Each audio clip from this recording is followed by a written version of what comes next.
constructive conflict. It's kind of like diamonds sometimes are formed by a little bit of pressure. Sometimes when we're in a group and we're pushing back against each other's ideas and saying, yeah, but out of that comes new innovation, new ideas, something fresh.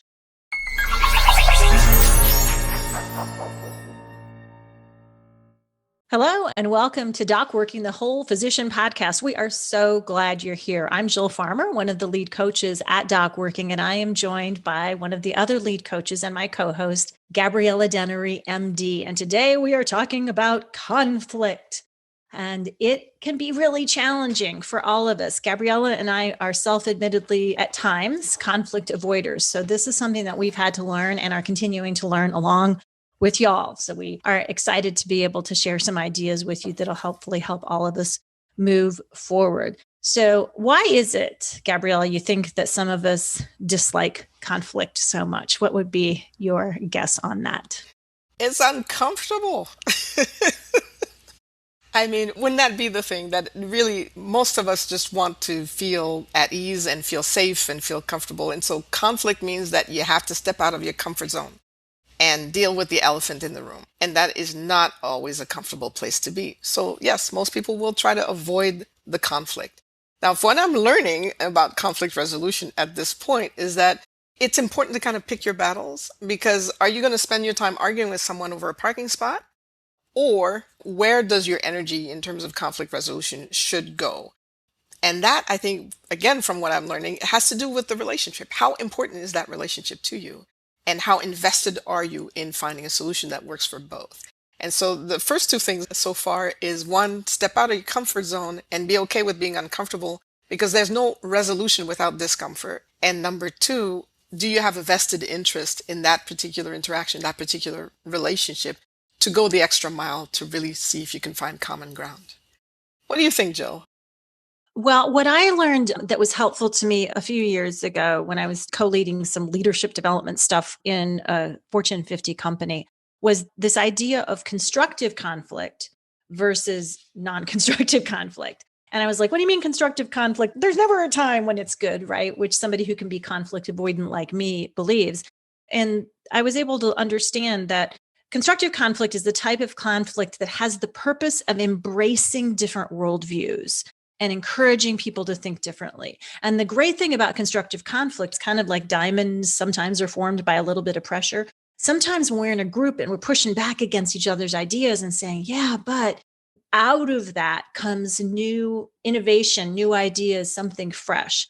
And there's all kinds of reasons, and we're not going to get into tons of psychology around it. But, some of us who are conflict averse, maybe you lived in a home where there was a lot of conflict and it didn't feel safe to you, or you observed at some point in your childhood that people were in conflict that was really created, some trauma around it. So I'm not being glib or unkind when I say, it doesn't feel good to us. I'm just inviting us in our more wise adult self, the part of us, the self with a capital S, to recognize that a lot of times adults can have differing opinions, differing worldviews. And if we create a container to let that conflict be a little bit constructive, some meaningful things can happen, like clarification of issues, learning more about each other, considering new ideas. So that's kind of one of the things that comes up for me. What do you think about that, Gabriella?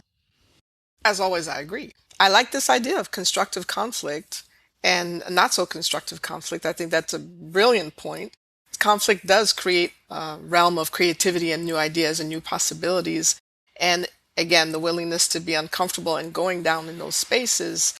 And as you bring up, it's okay to disagree. It's okay to agree to disagree. And sometimes that's the end of the conversation. We agree to disagree, but that doesn't mean we're at each other's throats. So that would be one aspect of conflict resolution. Sometimes it's time to walk away, but with the agreement to disagree.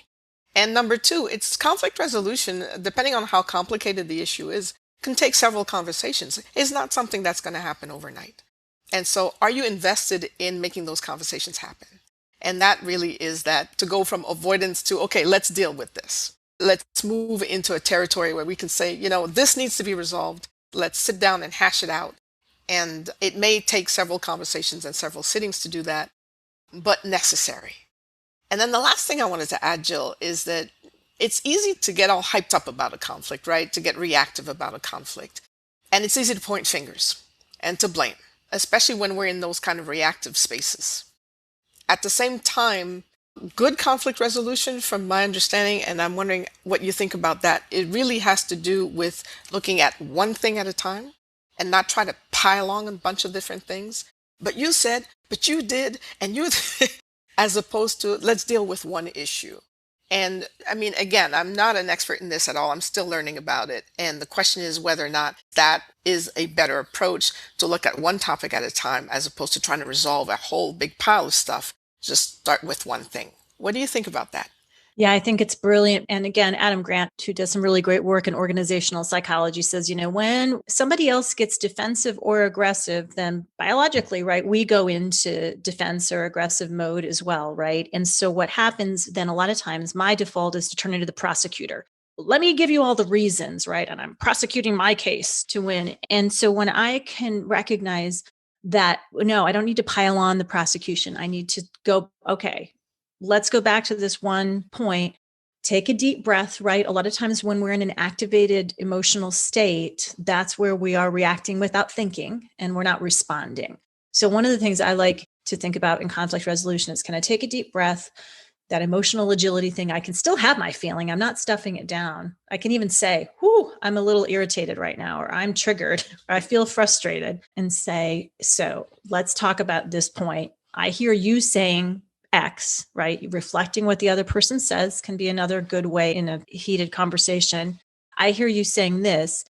This is how that makes me feel. This is how I experience that. And I have a different idea. It's just slowing. A lot of times it's just slowing down the, back and forth where we just start flinging things at each other so that we can have a little more space and a little more of what we would describe as a meaningful or courageous conversation, and not just another petty argument where we're talking in the same circles.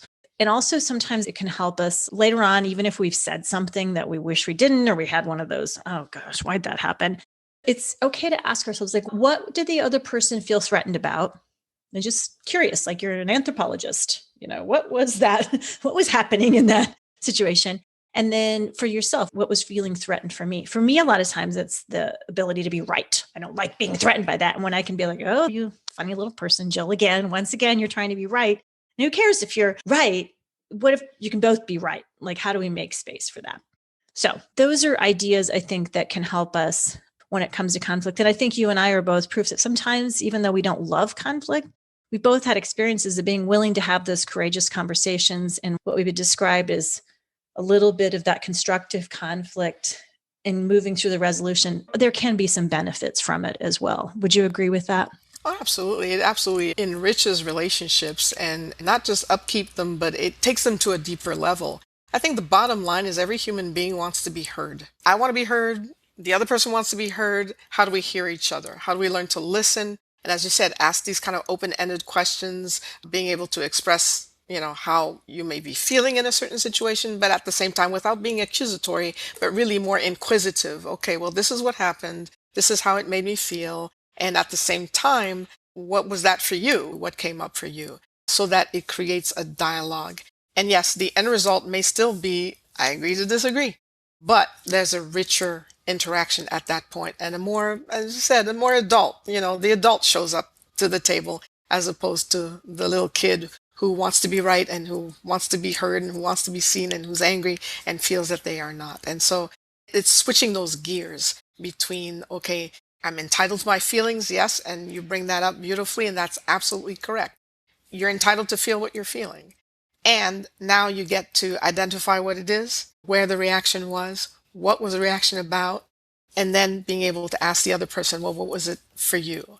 And so that then creates a dialogue beyond the conflict. And I think that it's powerful. It's a very powerful thing. I love it. I do want to give everybody a resource. There's a great book called The Beauty of Conflict, and it's written by Susan Clark and Chris Marie Campbell. And it's really about helping move teams through conflict. And I recommended this book not too long ago to a friend who has a small urology practice. And there was just a lot of difficulty between the medical records folks and the admins and the nurses and nurses' aides in this practice. And this particular physician was finding themselves just trying to ignore it and hoping it was going away. And so being willing to take this resource learn where there can be some beauty in conflict. It was really helpful, and it helped the whole practice be more harmonizing. It helped patients relax and feel more comfortable because there wasn't that tension in the air that even though nobody was saying anything, you could feel. So I do want to recommend that as a resource as well, in case that's helpful for you guys. We also want to thank you for joining us today. As always, 5-star reviews help us to do what we do in even broader ways. So please, if you take 1 second to do that at the end of this podcast, if you got one thing meaningful out of it, we love it. Also, go on over to docworking.com, check out the resources there. And certainly, if you're not signed up yet, do that today, because that's how you're going to get the first information about courses that we're offering and releasing, as well as more information on coaching, if that's something that could help you thrive, which, by the way, it helps everyone thrive. So we highly recommend it. Again, thanks for being with us on DocWorking, the Whole Physician Podcast. I'm Jill Farmer.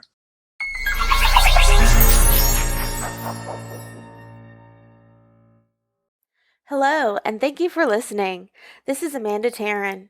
I'm the producer of the DocWorking podcast. If you enjoyed our podcast, please like and subscribe. We would also love it if you checked out our website, which is docworking.com. And you can also find us on YouTube, Facebook, Twitter, and on Instagram. On Instagram, we are DocWorking1, and that is with the number 1. When you check us out on social, please let us know what you would like to hear on the podcast. Your feedback really means a lot to us. And if you're a physician with a story you'd like to tell, please reach out to me at amanda@docworking.com to apply to be on the podcast. Thank you again, and we look forward to talking with you on the next episode of DocWorking, the Whole Physician Podcast.